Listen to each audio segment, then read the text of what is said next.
नमस्कार, आप देख रहे हैं एनएमएफ न्यूज। आपके साथ मैं हूं नम्रता चौधरी। महाराष्ट्र का नागपुर सोमवार की देर रात सुलग उठा। 10:30 बजे के आसपास जिस तरीके से हिंसा भड़की, उसने देखते ही देखते विकराल रूप ले लिया और उसके बाद की जो तस्वीरें सामने आई हैं वो हर किसी को हैरान परेशान कर रही हैं। मसलन उपद्रवियों ने जमकर उत्पात मचाया, पुलिस कर्मियों पर पत्थरबाजी की, इसके अलावा आगजनी की गई, सरकारी संपत्ति को नुकसान पहुंचाने की कोशिश की गई। लेकिन ये सब हुआ क्यों? नागपुर में अचानक से ये बवाल हुआ क्यों? इसको लेकर आज इस वीडियो में बात करेंगे और इस पर बसपा सुप्रीमो मायावती की किस तरीके से टिप्पणी आई है वो भी आपको बताएंगे। 17 मार्च की रात नागपुर में हिंसा भड़क गई और कुछ ही देर में ये जो अशांति का माहौल हुआ ये गणेश पेट सहित कई इलाकों में पहुंच गया। उसके बाद पुलिस प्रशासन ने इन हालातों को देखते हुए कर्फ्यू लागू कर दिया और अब लोग जानना चाहते हैं कि आखिर घटना घटी कैसी। अब सूत्रों के हवाले से बताया जा रहा है कि औरंगजेब की कब्र को हटाने की जो मांग लगातार उठ रही है हिंदूवादी संगठनों के द्वारा, वो भड़क गई। दरअसल हिंदू संगठनों को लेकर यह आरोप लग रहा है कि हिंदू संगठन लगातार विरोध कर रहे थे और उस वक्त एक अफवाह फैली, खासकर बजरंग दल को लेकर एक अफवाह फैली कि इस विरोध प्रदर्शन में किसी पवित्र पुस्तक को जला दिया गया। उसके बाद तनाव बढ़ गया। हालांकि यह अफवाह भर थी या फिर सच्चाई थी, इसको लेकर अलग अलग दावे किए जा रहे हैं। सोशल मीडिया पर ऐसे कई वीडियोस भी पेश किए जा रहे हैं जिसमें यह साफ तौर पर दिखाने की कोशिश की जा रही है कि वाकई में कुछ तो गड़बड़ की गई थी। लेकिन इन सब के बीच शाम 7:30 बजे महल के चिटनस पार्क इलाके में झड़प हुई। पहले फिर पुलिस पर पत्थर फेंके गए। इसमें 6 नागरिक, 3 अधिकारी घायल हुए और बाद में यह अशांति कोतवाली और गणेश पेट तक फैल गई, जो देर रात होते होते और ज्यादा बढ़ गई। अब आप सोचिए, लगभग 1000 लोग बड़े पैमाने पर पथराव करते हुए नजर आए, तोड़फोड़ करते हुए नजर आए, आगजनी में शामिल थे, जिसमें कई वाहन और घरों को क्षतिग्रस्त कर दिया गया। 8:30 बजे से लेकर 10:30-11 बजे तक का जो टाइम था, बताया जा रहा है हिंसा उस वक्त चरम पर थी और कुछ भी हो सकता था।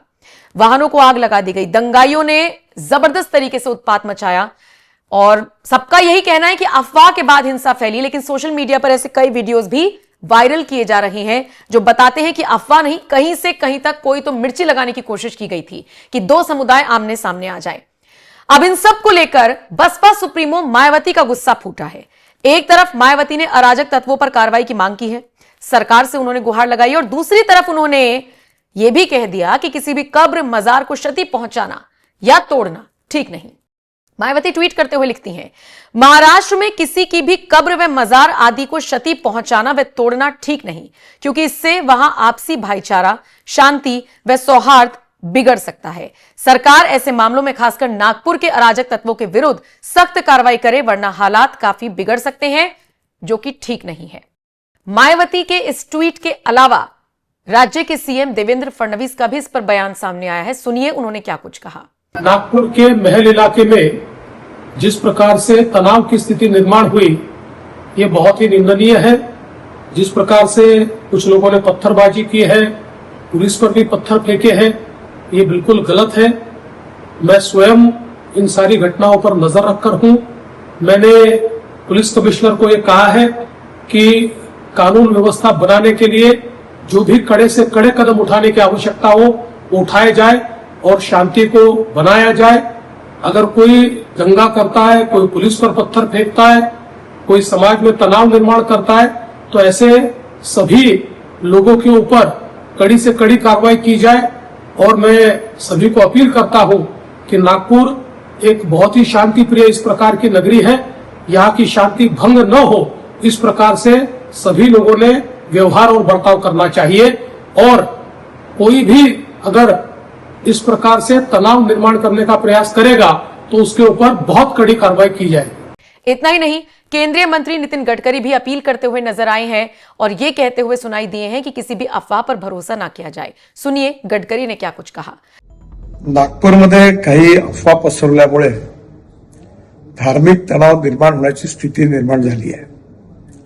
या सर्व परिस्थितीमध्ये नागपूरने नेहमी शांततेचा इतिहास हे नागपूरची विशेषता राहिलेली आहे। माझी सर्व बांधवांना विनंती आहे की त्यांनी कुठल्याही प्रकारच्या अफवांवर विश्वास ठेवू नये, शांतता प्रस्थापित करावी आणि कोणीही रस्त्यावर येऊ नये, सगळ्यांनी कायदा आणि व्यवस्थेला सहकार्य करावं आणि सलोख्याचं आणि सौहार्दाचं वातावरण ठेवण्याची नागपूरची जी परंपरा आहे त्या परंपरेनुरूप आपला व्यवहार करावा.